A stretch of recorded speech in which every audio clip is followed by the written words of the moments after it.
وَالْأَرْضَ وَضَعَهَا لِلْأَنَامِ، اور اسی نے زمین کو پیدا کیا مخلوق کے لیے، یعنی جو یہ الانام کہتے ہیں نا، یہ مویشیوں کو، یعنی زمین کو اللہ تعالیٰ نے اس قابل بنایا ہے کہ ان کی خوراک وہاں پہ رکھتی ہے.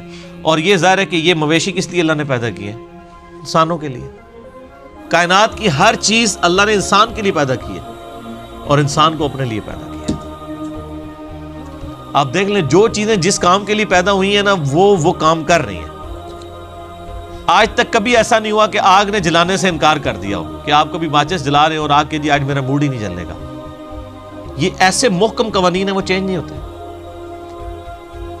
یا آپ پانی پئیں اور پانی کے کہ جی آج تو تم مجھے پی لو لیکن میں تمہاری پیاس نہیں بجھاؤں گا. پانی کی کیا اوقات ہے؟ پیاس بجھائے گا. اگر یعنی سمندر کا پانی ہڑتال کر دے ایک ہفتے کے لیے کہ میں کوئی بحری جہاز نہیں اپنے اوپر چلنے دوں گا، یا ہوائیں انکار کر دیں کہ کوئی ہوائی جہاز نہیں اڑ سکتا، نہیں، وہ اپنے فزیکل فینومینا کے پابند ہیں جو اللہ تعالیٰ نے ان کو بنا دیا ہے. یہ سب کچھ اللہ تعالیٰ نے کیا ہے انسان کے لیے، اور انسان کو کہا کہ تجھے میں نے اپنے لیے بنایا. وَمَا خَلَقْتُ الْجِنَّ وَالْإِنسَ إِلَّا لِيَعْبُدُونِ. جنوں اور انسانوں کو نہیں پیدا کیا مگر فقط اس لیے کہ وہ میری عبادت کریں. تو یہ زمین کے اوپر سارا معاملات فیہا فاکہۃ والنخل ذات الاکمام، اور اس میں کئی ایک پھل ہیں اور کھجوریں ہیں غلافوں میں لپٹی ہوئی.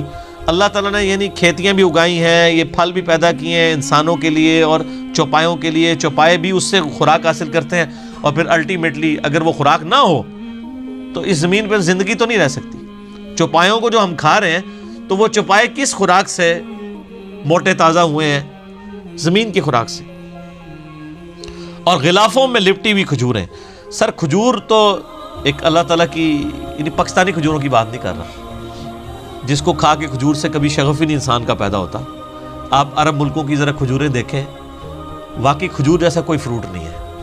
کوئی دنیا کا فروٹ کھجور کا مقابلہ نہیں کرتا، نہ صحت کے اعتبار سے، نہ ٹیسٹ کے اعتبار سے، نہ جو اس کے اندر کیلوریز موجود ہیں اس کے اعتبار سے. یہ اللہ تعالیٰ کی قدرت کا شاہکار ہے کھجور. اور ظاہر ہے کہ چونکہ اولین مخاطب جو ہیں وہ عرب کے لوگ تھے تو ان کو عرب کی چیزوں کی مثال دینی تھی اللہ تعالیٰ نے.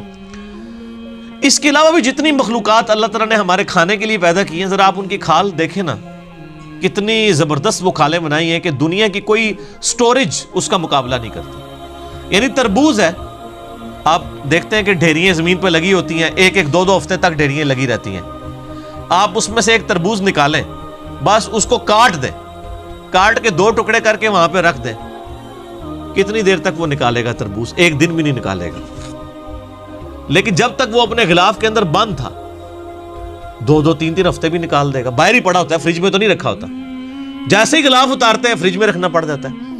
کیلا تو آپ روزانہ پریکٹس کر سکتے ہیں، کیلا اور سیب، جیسے ہی اس کا چھلکا اتارتے ہیں کالا ہو جاتا ہے، کھانے کے قابل نہیں رہتا. اس حوالے سے کہ جو مطلب زیادہ وہمی مزاج ہے، یا کیلے جو ہیں وہ تھوڑی دیر بعد اس کی حالت ہی ایسی بدل جاتی ہے، لیکن وہ کھال کے اندر رہتے ہیں، محفوظ رہتے ہیں. تو یہ کھال جو ہے سر، یہ تو بہت بڑا معجزہ ہے.